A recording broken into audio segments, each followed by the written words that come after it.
नमस्कार, मैं मेघा हिंदुस्तानी स्वागत करती हूँ आपका माटी के लाल पर। उत्तर प्रदेश पुलिस की दरिंदगी का एक और सच और तस्वीर सामने आई है। पुलिस की गुंडागर्दी कुछ इस कदर हो गई कि क्या हाल किया पीड़ित परिवार का और कैसे बात की, सब आपको तफ्तीश से बताएंगे और क्या नया माजरा है। तो सबसे पहले चैनल पर नए हैं तो चैनल को सब्सक्राइब कर लीजिए। वीडियो की शुरुआत करते हैं एक ट्वीट से। क्लैरिटी टोस्ट नाम के सोशल मीडिया यूजर ने लिखा है, इंसिडेंट डेट जनवरी 7, 2025, यानी कि ये बात कल की है, कल की खबर है। And a shocking display of insensitivity the Superintendent of Police यानी DSP PP Singh Lakhimpur Kheri has to say to the grieving family of Ramchandra Maurya, यानी रामचंद्र मौर्य के परिवार से डीएसपी पीपी सिंह कहते हैं, क्या कहते हैं? No cops will be suspended and you won't get any 30 lakh compensation. Keep the body as long as you want. Do whatever you can. यानी कि कोई भी पुलिस कर्मी सस्पेंड नहीं किया जाएगा, 30 लाख रुपए कंपनसेशन मुआवजा नहीं मिलेगा और बॉडी रखना है रखो, जो करना है करो। The statement came after the family accused the police of causing Maurya's death while in custody. The police, however, issued an official statement claiming that Ramchandra Maurya collapsed and died during a routine police raid. This incident has sparked outrage and highlighted the tensions between the law enforcement and the public in the region. तो परिवार जो है, अब ये पूरा माजरा क्या है, देखिए मैंने आपको बताया कि इस यूजर ने बताया है कि पुलिस ने ये जो बात कही है कि तुम्हें जो है मुआवजा नहीं दिया जाएगा, कोई पुलिसकर्मी सस्पेंड नहीं होगा, तुम्हें जो बॉडी के साथ करना है करो, इसको तो बकायदा जो है देखिए आप देख सकते हैं स्क्रीन पर, अखिलेश यादव ने ट्वीट किया और लिखा है, भाजपा हृदयहीन पार्टी है। तो कौन है ये व्यक्ति जिसको लेकर इतना बवाल हो रहा है? दरअसल रामचंद्र मौर्य, अब सरनेम पर गौर कीजिएगा, मौर्य, इसके आगे मैं बताऊंगी क्यों सरनेम की बात की है मैंने। रामचंद्र मौर्य नाम का ये यूजर है जो पुलिस कस्टडी में मारा गया। ये बात जो है रामचंद्र मौर्य की परिवारजन कह रहे हैं और पुलिस का ऐसा कहना है कि एक रूटीन रेड थी जिसमें वो व्यक्ति जो है शराब की तस्करी करता था, इसलिए पुलिस ने उसे पकड़ा था और वो भागते भागते जब वो पुलिस कस्टडी से भाग गया और रेड में जो है उसे हार्ट अटैक आ गया, जिसकी वजह से वो जिंदा नहीं रह पाया। ये बात पुलिस कह रही है। तो एक तरफ परिवार वालों का आरोप है कि पुलिस कस्टडी में मौत हुई है, दूसरी तरफ जो है पुलिस कह रही है कि नहीं, ये तस्कर था और इसका हृदय जो है काम करना बंद हो गया। तो ये बात जो कही जा रही है, जिसको लेकर प्रशासन और परिवार वालों के बीच में काफी गर्मा गर्मी भी हुई है। अब इसको लेकर मोजो स्टोरी समझिए क्या लिखा गया एक और थोड़ा बेहतरीन ढंग से।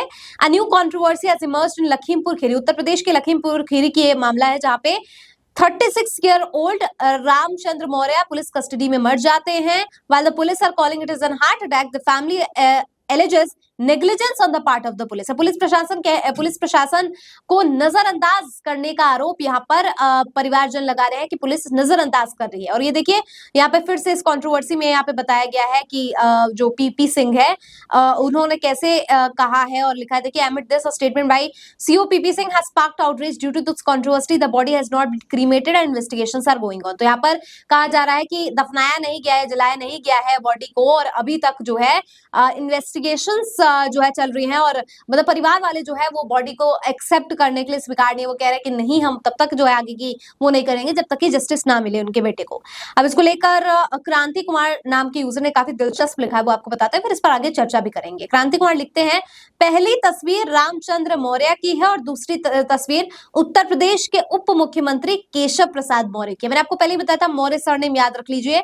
अब क्यों इस जाति के बारे में मैं बात कर रही हूँ, देखिए लिखा है, एक आम आदमी है, दूसरा Z+ सुरक्षा प्राप्त वीआईपी आदमी। मामला लखीमपुर खीरी जिले का है। परिजनों का आरोप है कि रामचंद्र मौर्य लकड़ी लेने गए थे, गिरफ्तार कर पुलिस ने इतनी बेरहमी से पीटा कि उसकी मौके पर ही मौत हो गई। परिवार न्याय मांग रहा है। लोगों का कहना है रामचंद्र मौर्य ना होकर शुक्ला, तिवारी, मिश्रा या ठाकुर होते तो शायद न्याय मिलता।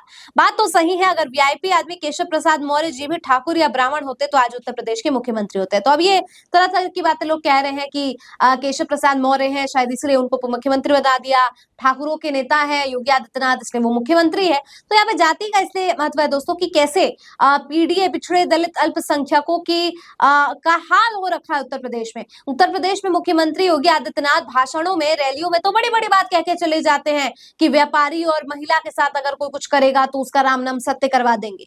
तो आखिर व्यापारी और महिलाओं के लिए किससे जुड़ी कितनी खबर निकल कर आती है कि एक व्यापारी को जो है पुलिस ऐसा कर देती है, फिर एक खबर निकल कर महिलाओं के बारे में तो अक्सर अक्सर उत्तर प्रदेश में कुछ ना कुछ खबर निकल कर आती है। लेकिन सवाल सबसे बड़ा ये है कि जिनको कानून के रखवाले जिन्हें कहा जाता है, जिन्हें कानून के कानून का रखाव करने की जिम्मेदारी दी गई है, आखिरकार वो कानून की सुरक्षा करने में क्यों जो है चूक कर दे रहे हैं? क्यों जनता से इस प्रकार की बर्बरता हो रही है, जनता से इस तरीके से बातचीत की जा रही है? आखिर पुलिस प्रशासन ये घमंड क्यों दिखा रही है? अब ये बात तो कही जाती थी कि इसको लेकर पूरी की पूरी, मैं ये नहीं कह रही कि पुलिस वाले गलत है या वो परिवार वाले गलत बोल रहे, कौन सही बोल रहा है, कौन गलत बोल रहा है, लेकिन सच्चाई तो यही है कि इस देश में दलित अगर कोई है, खासतौर पर उत्तर प्रदेश की अगर मैं बात करूं, पिछड़ा दलित अल्पसंख्यक को पिछड़ी जाति का है, तो उसके मामलों में इन्वेस्टिगेशन तक नहीं की जाती है और इस मामले को रफा दफा कर दिया जाता है। और ये बात में कोई दो राय नहीं कि अगर वो किसी अगड़ी जाति का होगा जैसे लोग कह रहे हैं, तो शायद कार्रवाई होती, इन्वेस्टिगेशन कराया जाता, क्योंकि फिर तो बात आपकी जाति पे आ जाती। मतलब न्याय दिलाने से पहले अगर जाति को प्राथमिकता दी जा रही है तो वो न्याय ही कैसा? और रूल ऑफ लॉ किस चीज का कि कानून की नजर में सब बराबर है, ये बात क्यों कही जाएगी? तो केवल किताबों में ही सुशोभित कर रही है। असल जिंदगी में तो अगर आप पिछड़ी जाति के हैं तो आपको तो शायद पुलिस प्रशासन अगर आपके साथ कुछ कर दे तो इसकी बात पता नहीं चलेगी। आपको कस्टडी में मरे हैं आप, ये मारा गया है, किसने मारा है, क्यों मारा है, तो पुलिस अपने नैरेटिव सेट कर देगी या कोई भी अपना नैरेटिव बता देगा। लेकिन इसको लेकर तो पूरी की पूरी इन्वेस्टिगेशन होनी चाहिए, सच्चाई सामने बाहर आना चाहिए कि आखिरकार ऐसा क्यों हो रहा है और कौन सच और कौन झूठ बोल रहा है। तो ये तो मसला हो रखा है उत्तर प्रदेश में और योगी आदित्यनाथ केवल चुनावी प्रचारों में तरह तरह की बातें करते हुए नजर आते हैं, जबकि सच्चाई है दोस्तों कि देश में खास तौर पर उत्तर प्रदेश में ऐसा हाल हो रखा है। ये लखीमपुर खीरी की एक ही मामला नहीं है, इससे पहले न जाने कितने मामले कारोबारी के संदर्भ में, महिलाओं के संदर्भ में, पिछड़े दलित अल्पसंख्यकों के संदर्भ में आए हैं जिसमें पुलिस प्रशासन ने इस तरीके का व्यवहार किया हो। तो आखिरकार इसकी इन्वेस्टिगेशन करना किसकी जिम्मेदारी है और किस घमंड पर और किस अहंकार पर पुलिस जो है वो परिवार वालों को कह रही है कि आपको मुआवजा नहीं मिलेगा या किसी पुलिसकर्मी को सस्पेंड नहीं किया जाएगा? क्या इन्वेस्टिगेशन डिपार्टमेंट भी पुलिस नहीं ले लिया? क्या पुलिस खुद जो है उस इन्वेस्टिगेशन करने लगी है जिसके लिए जो है प्रॉपर डिपार्टमेंट बनाए गए हैं? अगर ठीक है पुलिस भी इन्वेस्टिगेशन कर रही है तो क्या पुलिस गलत करके भी उनके अंदर इतना अहंकार हो जाएगा कि नहीं कोई सस्पेंड नहीं होगा? ये किस आधार पर इस प्रकार का घमंड आ रहा है? आपको क्या लगता है लखीमपुर खीरी की ये जो वारदात सामने आई है उसको लेकर आपकी क्या राय है? कमेंट करके बताइए। मुझे दीजिए इजाजत, देखते रहिए माटी की लाल। धन्यवाद।